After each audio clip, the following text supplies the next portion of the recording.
This versus this. We're going to break down exactly what's going to make you the most in 2024.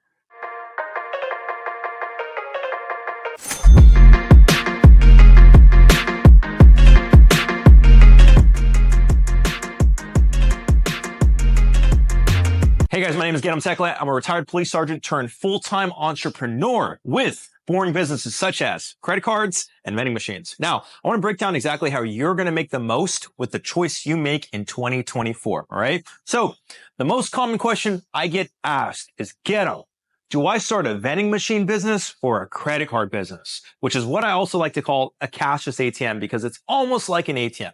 Okay. So this is what I tell you. It depends on what you're looking for. All right. And I know it sounds vague, but guys, pay attention. So when it comes down to it, vending machines, you set it in place. You're going to need to fully actually restock this thing.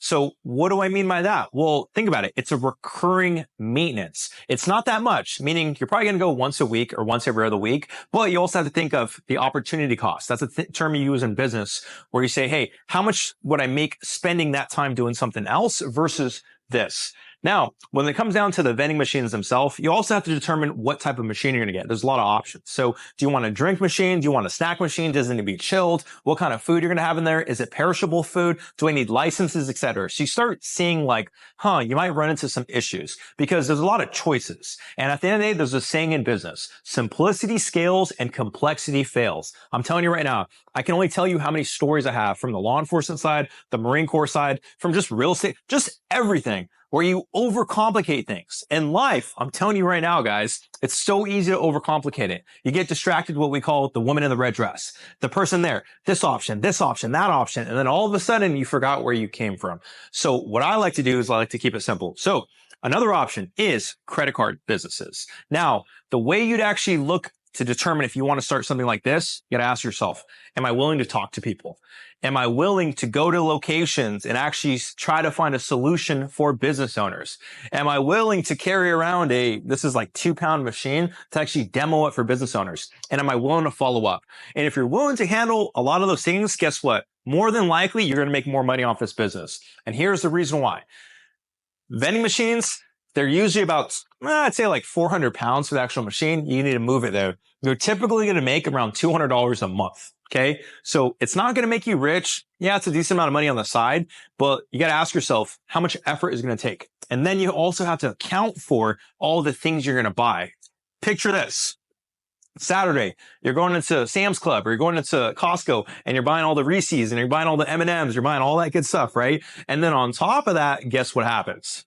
You actually end up having it melt in the back seat, or you decide, hey, I bought this merchandise that doesn't work for the actual machine, right? So the reason I bring this up, guys, is because there's a lot of variety and there's a lot of things that can go wrong in the business versus when it comes down to like credit card businesses, it's pretty simple. How many businesses have you been to that don't accept credit cards? Even if you said one, that's another opportunity for a location. How many businesses have you been to that have antiquated machines? Have people complaining? How many businesses have you been to that the machine doesn't work? These are all opportunities. In addition to that, the number one reason why I recommend these right now in 2024 is because of convenience. Here's what I mean by that. Convenience meaning people are willing to pay fees. Think about how much people pay for DoorDash, Uber Eats, Uber, etc., all the surcharges. Well, now you add on a percentage onto the actual transaction. When somebody's swiping, to them, they're like, hey, it's just 1%. To you, 1% of whatever that business is making, well, most businesses are probably going to make between $20,000 to $100,000 a month. So you're going to be making $200 to $1,000 a month per device that you place. You go to a barbershop, say they're doing $20K a month, you've made another $200 a month. You go to a grocery store, they're doing $100,000 a month, you're making another $1,000 a month. You go to an actual tire shop that's doing $35,000 a month, that's another $350. You have just added another $1,500 or more a month in passive income for yourself. In addition to that, remember what I said about options with these? Well, check this out. You got to maintenance this thing. I'm telling you, man, this thing's pretty heavy. So when it comes down to it, check this out. You're going through like receipt paper and all that stuff.